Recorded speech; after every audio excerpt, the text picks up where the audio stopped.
Assalamualaikum warahmatullahi wabarakatuh. Saya Fenika Oktaviani dengan NIM S1011123104 akan menjelaskan tentang materi statistik sosial yaitu regresi linier berganda. Regresi linier berganda merupakan model persamaan yang menjelaskan hubungan satu variabel terikat Y dengan dua atau lebih variabel bebas X1, X2, sampai Xn. Tujuan dari uji regresi linier berganda adalah untuk memprediksi nilai variabel terikat apabila nilai-nilai variabel bebasnya diketahui.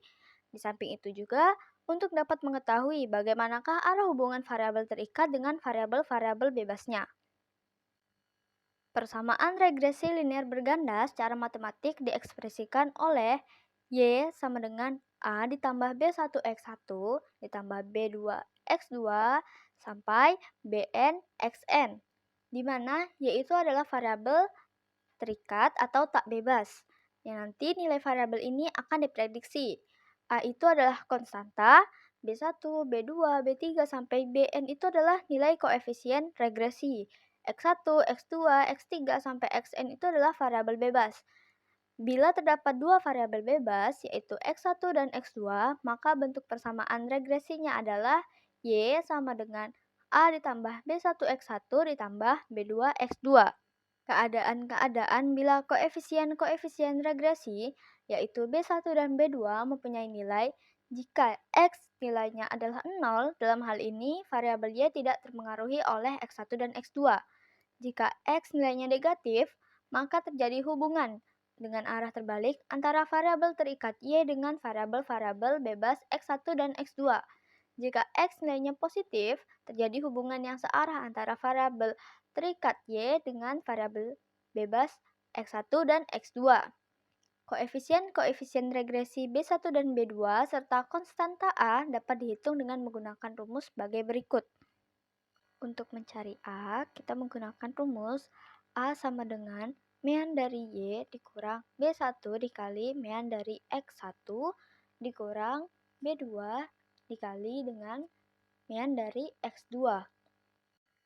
Untuk mencari B1, kita menggunakan rumus sigma X2 kuadrat dikali sigma X1Y dikurang sigma X2Y dikali sigma X1 X2 dibagi sigma X1 kuadrat dikali X2 kuadrat dikurang sigma X1 dikali X2 dikuadratkan.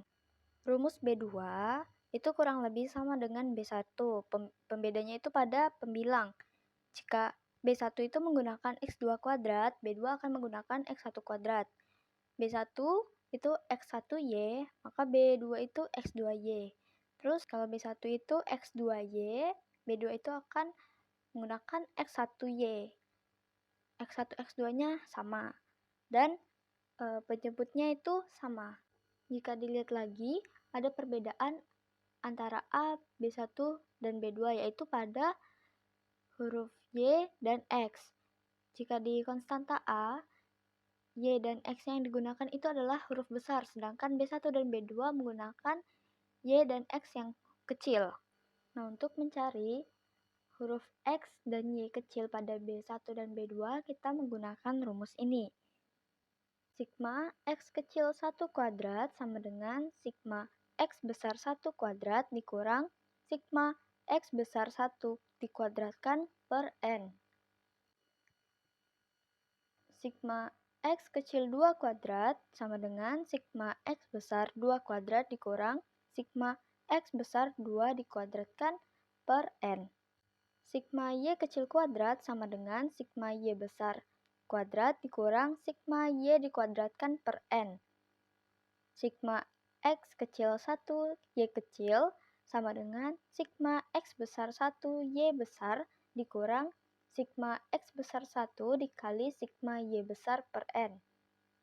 Sigma X kecil 2Y sama dengan sigma X besar 2 Y besar dikurang sigma X besar 2 dikali sigma Y besar per N. Sigma X kecil 1 X kecil 2 sama dengan sigma X besar 1 X besar 2 dikurang sigma X besar 1 dikali sigma X besar 2 per N.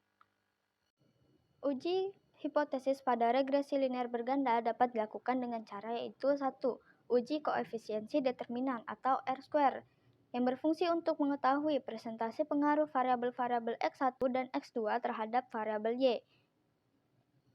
Rumus koefisiensi determinasi atau R-square itu adalah R-square sama dengan B1 dikali sigma X kecil 1 Y kecil ditambah B2 dikali sigma X kecil 2 Y kecil dibagi sigma Y kecil kuadrat.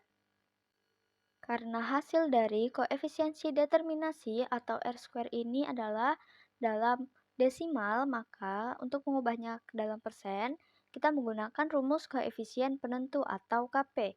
Dengan rumus KP sama dengan R-square dikali 100%. Yang selanjutnya adalah uji hipotesis simultan atau uji F. Nah, penggunaan uji F ini bertujuan untuk mengetahui apakah variabel-variabel bebas X1 dan X2 secara signifikan bersama-sama berpengaruh terhadap variabel terikat Y. Rumus uji himpunan simultan atau uji F itu adalah F hitung sama dengan R square per K dibagi 1 dikurang R square per N dikurang K dikurang 1, yang dimana R square itu adalah koefisien determinasi, yaitu presentasi variasi dalam variabel terikat yang dijelaskan oleh variabel bebas dalam model regresi. K itu adalah jumlah variabel bebas dalam model regresi, dan N jumlah total pengamatan atau sampel dalam data. Yang terakhir ada uji hipotesis parsial atau uji T. Nah, pengujian koefisiensi regresi secara parsial ini bertujuan untuk mengetahui apakah persamaan model regresi yang terbentuk secara parsial variabel-variabel bebasnya berpengaruh secara signifikan terhadap variabel terikat. Untuk menghitung uji pengaruh X terhadap Y, itu tergantung seberapa banyak variabel bebasnya. Karena di sini kita menggunakan dua, yaitu X1 dan X2, maka rumusnya juga hanya ada dua. Nah, yang pertama itu adalah rumus uji pengaruh X1 terhadap Y. Nah, rumus uji pengaruh X1 terhadap Y yaitu SB1 sama dengan sigma X1 kuadrat per sigma X1 kuadrat dikali sigma X2 kuadrat dikurang sigma X1 X2 dikuadratkan dikali akar dari sigma Y dikurang Y predikat diakarkan 2 per N dikurang K. Rumus hitungnya yaitu B1 per SB1. Nah, untuk rumus uji pengaruh X2 terhadap Y kurang lebih sama dengan rumus uji pengaruh X1 terhadap Y.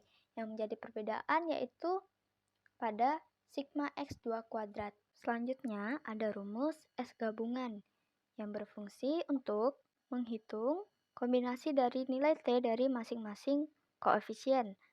Karena regresi linear berganda ini memiliki lebih dari satu variabel bebas, maka kita dapat menyebutkan nilai S gabungan ini untuk menghitung apakah ada pengaruh kolektif dari beberapa variabel yang diuji secara bersama-sama. Nah, rumus dari S gabungan itu adalah akar dari N X1 dikurang 1 dikali SB1 pangkat 2 ditambah N X2 dikurang 1 dikali SB2 dikuadratkan dibagi dengan NX1 ditambah NX2 dikurang 2. Nah, rumus T yaitu mean dari X1 dikurang mean dari X2 dibagi S gabungan dikali akar dari 1 per NX1 ditambah 1 per NX2. Nah, nilai NX ini tergantung dari berapa banyak variabel bebasnya. Yang dimana SB ini adalah standar error dari koefisien B1 dan B2. Ini tuh adalah simpangan baku dari distribusi sampel koefisien B1 dan B2 yang menunjukkan tingkat ketidakpastian atau variasi dalam estimasi koefisien tersebut. Dan N itu jumlah total data atau sampel. K itu jumlah variabel bebas, B1 dan B2 itu adalah koefisien regresi. Di sini ada contoh soal, yaitu seorang mahasiswa melakukan penelitian pengaruh guru dan siswa dan pengawasan komite terhadap akuntabilitas pengelolaan dana sekolah di salah satu sekolah di Kabupaten Kuburaya. Nah, pengaruh guru dan siswa ini adalah X1, pengawasan komite ini adalah X2, dan akuntabilitas pengelolaan dana sekolah ini adalah Y. Nah, di sini kita harus menentukan persamaan regresi linear berganda, uji F dengan probabilitas 10%, dan uji T dengan probabilitas 10%. Dan ini adalah hasil data yang dilakukan oleh mahasiswa tersebut di salah satu sekolah di Kabupaten Kuburaya. Nah, untuk mempermudah kita menghitung ke depannya, maka kita akan menggunakan tabel bantu regresi linear berganda. Yang seperti kita ketahui, X1 di sini adalah pengaruh guru dan siswa, dan X2 ini adalah pengawasan komite, dan Y ini adalah akuntabilitas pengelolaan dana sekolah. Untuk mencari hasil dari X1Y, X1 itu dikalikan dengan Y. Untuk mencari X2Y, kita mengalihkan X2 dengan Y. Untuk mencari X1, X2, kita mengalihkan X1 dan X2. Untuk mencari X1 kuadrat, itu didapatkan dari nilai X1 yang dipangkatkan 2. Begitu pula sama dengan X2 kuadrat dan Y kuadrat, yaitu X2-nya kita pangkatkan 2 dan Y-nya kita pangkatkan 2. Untuk mencari Y kecil dan X kecil pada regresi B1 dan B2, kita menggunakan rumus ini dengan bantuan tabel bantu yang tadi. Nah, terus di sini ada sigma. Sigma dari X1 adalah 810, X2 745, Y 738, X1Y 40.133, X2Y 36.971, X1 X2 39.960, X1 kuadrat 45.074, X2 kuadrat 37.841, dan Y kuadrat yaitu 36.852. Ini juga ada mean. Mean dari X1 yaitu 54, dari X2 yaitu 49,67, dan Y 49,2. Jika dimasukkan dalam rumus, hasil dari sigma Y kuadrat itu adalah 542, sigma X1 kuadrat itu adalah 1334, sigma X2 kuadrat itu adalah 840, sigma X1Y itu adalah 281, sigma X2Y yaitu 317, dan sigma X1 X2 yaitu minus 270. Sekarang kita menghitung nilai regresi B1. Jika dimasukkan dalam rumus, dari angka-angka yang sudah kita cari tadi, maka didapatkan B1 itu hasilnya adalah 0,3069 dan regresi B2 yaitu 0,4760. Konstanta A dengan rumus mean dari Y dikurang B1 dikali mean dari X1 dikurang B2 dikali mean X2. Mean dari Y itu adalah 49,20 dikurang B1-nya tadi 0,3069 dikali mean dari X1-nya 54 dikurang B2 tadi 0,4760 dikali mean dari X2 yaitu 49,67. Hasil yang kita dapat yaitu 49,20 dikurang 16,5726 dikurang 23,64292 dan hasil akhirnya yaitu 8,984. Untuk mencari persamaan linear berganda, Y sama dengan A ditambah B1 X1 ditambah B2 X2. A-nya udah dapet yaitu 8,984 ditambah B1-nya 0,3069 dikali X1 ditambah 0,4760 X2. Nah, saya akan menjelaskan penjelasan dari setiap poinnya. Nah, dinilai konstanta A ini kan 8,953. Nah, nilai konstanta ini menunjukkan bahwa jika X1 dan X2 bernilai 0, artinya tidak ada pengaruh X1 dan X2 terhadap Y. Maka diperkirakan Y sebesar 8,953. Ini merupakan nilai dasar dari Y saat tidak ada pengaruh dari kedua variabel tersebut. Nah, koefisien B2 yang bernilai 0,4760 ini menunjukkan Jika X2 ini meningkat sebesar satu satuan, maka Y diprediksi akan meningkat sebesar 0,4760 satuan dengan asumsi variabel lainnya tetap atau konstan. Jadi, semakin tinggi X2, maka semakin tinggi pula Y. Selanjutnya kita menghitung koefisien determinasi atau R-square.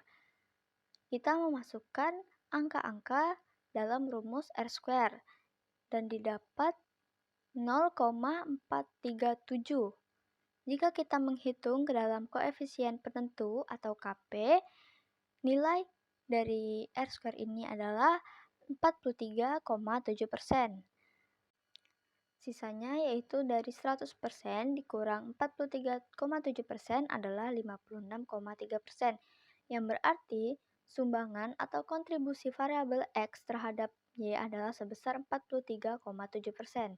Sedangkan 56,3% berarti sumbangan atau kontribusi dari faktor-faktor lain selain X. Nah, selanjutnya ada tabel bantu uji regresi, yang dimana untuk mencari Y predikat ini adalah dari rumus samaan linear berganda, yaitu Y sama dengan A ditambah B1X1 ditambah B2X2. Yang kita dapatkan tadi adalah 8,984 ditambah 0,3069 X1 ditambah 0,4760 X2. Nah, X1, X2-nya kita masukin dari data yang udah kita dapatkan tadi. Dan kita hitung. Hasilnya adalah di tabel Y predikat ini. Kemudian sebelahnya ada Y dikurang Y predikat. 47 dikurang 52 hasilnya adalah minus 5, sekian. Dan seterusnya. Untuk Y dikurang Y predikat kuadrat ini, kita ambil dari Y dikurang Y predikat, kita pangkatkan 2. Sigma yang kita dapatkan dari Y predikat itu adalah 731,264. Y dikurang Y predikat itu adalah 6,736. Dan Y dikurang Y predikat dipangkatkan yaitu 308,17071. Selanjutnya kita akan menghitung uji hipotesis simultan atau uji F. Nah, di sini kita menggunakan dua hipotesis. Yang pertama, tidak ada pengaruh antara partisipasi guru dan siswa, yaitu X1 dan pengawasan komite sekolah, X2 terhadap akuntabilitas pengelolaan dana sekolah, yaitu Y. Yang kedua ada H1, ada pengaruh antara partisipasi guru dan siswa dan pengawasan komite sekolah terhadap akuntabilitas pengelolaan dana sekolah. Nah, kriteria pengujiannya yaitu jika F hitung lebih besar dari F tabel, H0 ditolak dan H1 diterima. Jika F1 kurang dari F tabel, H0 diterima dan H1 ditolak. Untuk menentukan nilai dari F tabel, kita bisa melihatnya dalam tabel ini. Selanjutnya kita akan menghitung dari F hitung dengan rumus R² dibagi K dibagi 1 dikurang R² per N dikurang K dikurang 1. Nah, R²-nya itu kan 0,437 dan K-nya itu adalah variabel bebas. Variabel bebasnya kita ada 2, dibagi dengan 1 dikurang 0,437 dibagi 15 dikurang 2 dikurang 1. Hasilnya adalah 0,219 dibagi 0,563 per 12. Hasilnya 4,669. Karena kita tadi menggunakan probabilitas 10%, maka untuk mencari F tabel kita dibagi 2. Jadi kita menggunakan 0,05 atau 5%. Nah, DF untuk pembilang ini adalah seberapa banyak variabel bebasnya. Nah, karena kita di 2, kita lihat di tabel 2. Untuk DF untuk penyebut, dilihat seberapa banyak sampel datanya. Karena di 15, kita kurangin 1, hasilnya 3,740. Itu adalah 4,669 lebih besar daripada F tabel yang nilai 3,740. Maka H0 ditolak dan H1 diterima. Yang berarti model regresi memiliki pengaruh signifikan. Variabel bebas X1 dan X2 secara statistik berkontribusi terhadap variabel terikat Y. Selanjutnya kita menghitung uji hipotesis parsial atau uji T. Nah, di sini juga ada dua hipotesis yaitu H0 Tidak ada pengaruh antara partisipasi guru dan siswa X1 dan pengawasan komite sekolah X2 terhadap akuntabilitas pengelolaan dana sekolah Y. H1 ada pengaruh antara partisipasi guru dan siswa X1 dan pengawasan komite sekolah X2 terhadap akuntabilitas pengelolaan dana sekolah Y. Nah, kriteria pengujiannya jika T hitung lebih besar dari T tabel, maka H0 ditolak dan H1 diterima. Jika T hitung kurang dari T tabel, maka H0 diterima dan H1 ditolak. Nah, ini adalah bentuk dari T tabel. Kita menghitung setiap variabel bebasnya memiliki pengaruh atau tidak terhadap variabel terikat. Nah, yang pertama kita menguji pengaruh X1 terhadap Y. H0-nya tidak ada pengaruh partisipasi guru dan siswa X1 terhadap akuntabilitas pengelolaan dana sekolah Y, dan H1 ada pengaruh partisipasi guru dan siswa X1 terhadap akuntabilitas pengelolaan dana sekolah Y. Nah, jika dimasukkan ke dalam rumus, kita mendapatkan hasil dari SB1 ini adalah 0,1377. Dan jika dihitung menggunakan T hitung, hasilnya adalah 2,228. Sama dengan menghitung F tabel tadi, tapi di sini kita melihat berapa probabilitasnya. Karena tadi kita menggunakan 10%, nah itu tuh dibagi 2, jadi hasilnya tuh 0,05. Nah, letak tabelnya juga sama dengan 10% ini. Maka kita lihat lagi bagian nomor 15 kita dikurangin 1. Jadi hasilnya adalah 1,76131, yang berarti T hitungnya lebih besar daripada T tabel. Maka H0 ditolak dan H1 diterima, yang berarti X1 memiliki pengaruh terhadap Y. Selanjutnya kita menghitung uji pengaruh X2 terhadap Y. SB2-nya kita mendapatkan 0,1539. Jika dihitung ke dalam T hitung, hasilnya adalah 3,092. Jadi, T hitung itu lebih besar daripada T tabel. Maka H0 ditolak dan H1 diterima, yang berarti X2 memiliki pengaruh terhadap Y. Jika kita memasukkannya ke dalam rumus S gabungan, kita akan mendapatkan hasilnya adalah 0,1695. Nah, untuk menghitungnya yaitu T, kita mendapatkan hasil 70,0647. Berbeda dengan uji pengaruh X1 dan X2, karena ini gabungan, kita menghitung derajat kebebasan, yaitu DF atau degree of freedom, sama dengan NX1 ditambah NX2 dikurang 2. DF sama dengan 15 ditambah 15 dikurang 2 sama dengan 28. Di tabelnya kita bisa lihat yaitu hasilnya adalah 2,0484, karena yang kita cari di T tabelnya itu adalah di sampel 28. Maka H0 ditolak, H1 diterima. Yang berarti perbedaan rata-rata antara dua sampel dianggap signifikan secara statistik. Dapat disimpulkan bahwa ada perbedaan nyata antara dua kelompok sampel. Sekian dari penjelasan saya. Assalamualaikum warahmatullahi wabarakatuh.